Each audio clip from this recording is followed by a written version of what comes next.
We've had violence in a number of cities over the Memorial Day weekend, Long Island, Boston, Miami, Charlotte.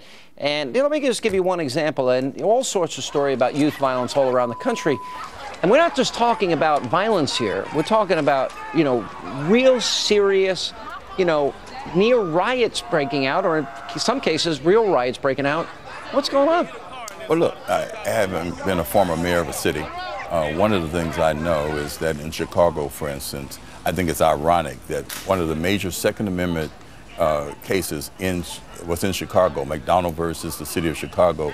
The Supreme Court said that folks needed to be able to arm themselves to protect themselves, and the city of Chicago has, in fact, ignored that, but yet and still, the gangsters on the street, Kirsten? they, in fact, A lot of this has to do with lack of, especially among young people, lack of parent supervision and the breakdown of the family structure.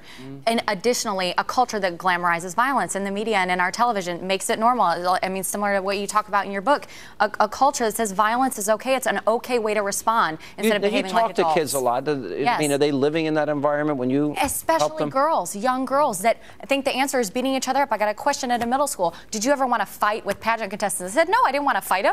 Like, why would I said, why would you want to do that? Well, I mean, I think this tends to happen every summer. I'm surprised that the mainstream media hasn't really picked up on this. I mean, it really took Drudge to pick up on it. Yeah, it's true. And, if this had been Bush who was president, you guarantee that this would have been on the front page. Fault. Yeah. Bush's fault, absolutely. If you dog bite and the bee stings, it's Bush's fault. All right, when we come back, we have more with our Great American Panel. You're taking on Elmo. Absolutely. You're beating up Elmo. Yeah. Kids are going to be upset.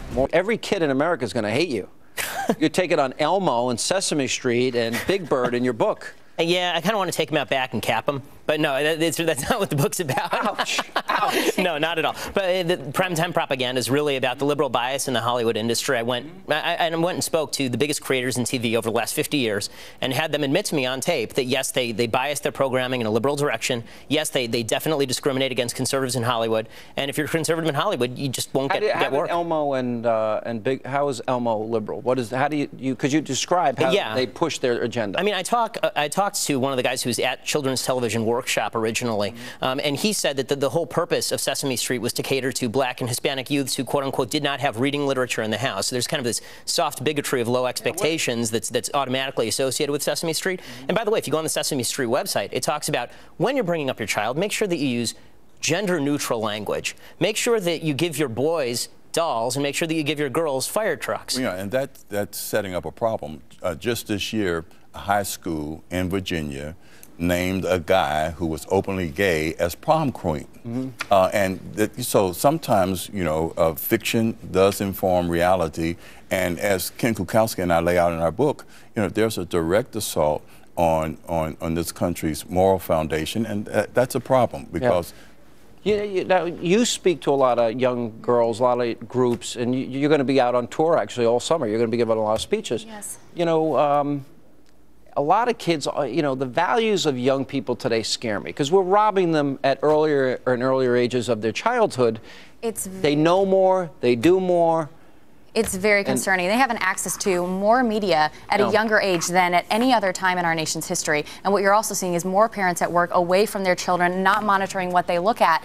And so I grew up watching Sesame Street, and I turned out to be a good conservative. But I had parents that we watched other things, and we talked about the meaning of them, and that's what's missing. It's not just Sesame Street. It's the This is how old I am. I mean, I grew up watching Green Acres and Andy Griffith. Yeah, before the shift. That was before the shift. Yeah, honestly. I Love Lucy and The Honeymooners. But artists have been liberal, have been more liberal than the general population for centuries. Have you even heard of these shows I'm mentioning? You don't even know what I'm talking about. Yes, I could whistle the Andy Griffith song. Yes, I know what you're talking about. I'm just checking. What really concerns me is that if you look at any big government regime, any authoritarian, totalitarian regime, they've attacked two basic intermediary institutions, the family and the church. And that's what's happening in our culture right now. And it sets up an appetite for governmental largesse. Government becomes the family. Government becomes, the leader. I think liberals are so sanctimonious in their desire. They think their morality is so superior. When you think about it, they feel like they can circumvent the values of parents when they go to school, teach them things that they themselves are teaching the opposite of. They don't do the basics, reading, writing, and math. They think redistribution is morally superior. but they only use other people's money to get there. They'll admit it. I mean, people in Hollywood actually admit that this is their agenda. And what did the Friends guy tell you again? Oh, well, Marta Kaufman, who is the creator of Friends, actually said to me that an episode in the first season of Friends was, direct quote now, an FU to the right.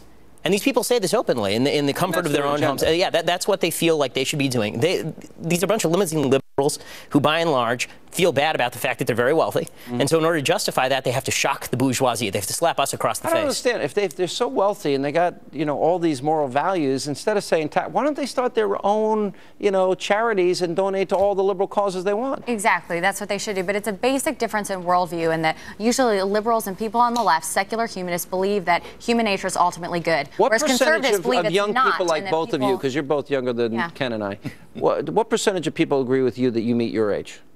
I don't know, 45%?